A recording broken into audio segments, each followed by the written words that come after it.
Hey everybody, it's Jockey Shift Joe. I'm going to post up another video here. Like I said in my other video, there was a little caption. I was going to start the bike, but I forgot I didn't have any oil in the bike right now because it needs a primary chain. And I did order one. It's supposed to be coming in tomorrow, hopefully, from the Harley shop.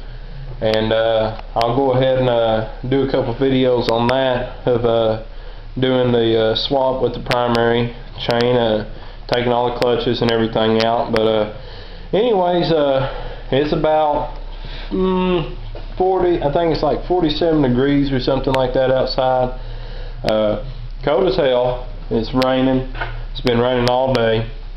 I just figured since I couldn't get the bike outside in the sun to give you a good look, I'd just show you here in the garage. But anyways, this is the bike. Like I said, you know, nothing special or nothing like that. It's just another little bitty Harley Sportster. The bike's not perfect. I'm not on here to try to show you all the good factors of it, not zoom in and show you all the bad things, but I'm going to show you everything about the bike. It's a 1970 Ironhead Sporty. It does have a Paco rigid frame on it. Somebody, like I said, somebody else has already pieced this together. It's got either some type of aftermarket rear fender or off of a soft tail. I'm thinking it's just some kind of dovetail style or ducktail aftermarket rear fender. It's got this little aluminum tag plate here. The guy that I got the bike from had built and put it on there, but you can see, I don't know if you can see that shake, but it's really not all that great. And I think the shaking from this old bike and going down the road ain't going to last too long. So I might have to figure out something else on that. The way it's mounted up, it's just sort of clamped on there. What I really liked about the bike is it does have disc brakes. My old motorcycle didn't have disc brakes. It only had a drum on the back and no front brakes. It's got this little rinky-dink style solo seat, a little Springer style seat. I forget who makes it. On the, well, underneath here it says Ultima. Probably just some little aftermarket company. It's got the octagon style or stop sign style oil tank on it. Now if you look right here, the little braces holding it onto the frame are just windshield clamps onto your handlebars somebody rigged up. And the seat is hinged, but it makes no sense because right underneath the seat here you can see the frame has this bar running through there and the battery's there, but I don't know why they hinged the seat because you're not going to be able to get that battery out even if you do lift the seat up anyways. Just another one of those little things. As far as the engine, it's pretty clean. It does run. I'm not going to be starting the engine up with no oil in it. I probably could just for a second or two, but I'd rather not.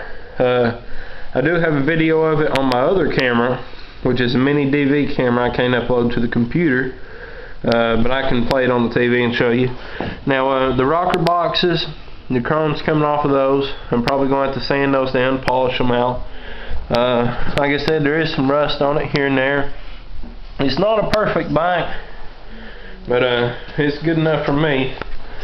Now as for the forward controls, I'm thinking that these are aftermarket for a big twin. I'm thinking the way they got this set up. Now you can see right here where they either shortened or extended that rod, and it's a real I wouldn't really call it sloppy, but you can see here, like if I was to go to try to gear down, it don't come back up. But anyways, it does have this little hole right here pre-drilled, and someone whenever I first got the bike, that's where it was mounted, which was okay, but the shifter was way up there like that. I mean, you know, you'd have to pull your leg back 3 feet just to change gears, which don't really matter. I'm gonna just either run me a straight jockey shift straight up from this rod up, or I'm gonna see if I can on this rod right here. Go ahead and mount it back on that hole so it's sitting sort of back, and go ahead and take this little foot peg here off and just run me a jockey shift straight up from that, coming up here, coming up like that. Like I said, the bike has a set of fat bob tanks with it. Let me go ahead and show you that. Now you get a kick out of this. Somebody did a little 20-minute paint job, did it with spray paint can. It probably looked good for 2 weeks at one time. You can't see down in there, but it's rusted out. Paint's coming off of it. It's just not really not all that good of a job. Petcock shot. It ain't worth the you know what. The other tank over here, believe it or not, it's actually cleaner. It ain't no much better though. I'm gonna have to get me another set of fat bobs. I do want to run fat bobs because I love shovel heads, and Ironhead looks about just like it. And I want a real big look with it. The bike already had this wide glide front end on it, which is, I mean, it's fairly nice. I'd like to run me some FLH style, probably a pre-69 or earlier 10s or skin, whatever you want to call it. It already had the 21-inch front wheel. No front brakes, but it could be set up for disc brakes there.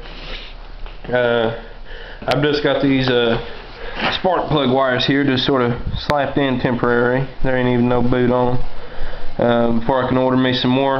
Like I said, I've still got to do this primary. And look at that! Harley! 1970 model.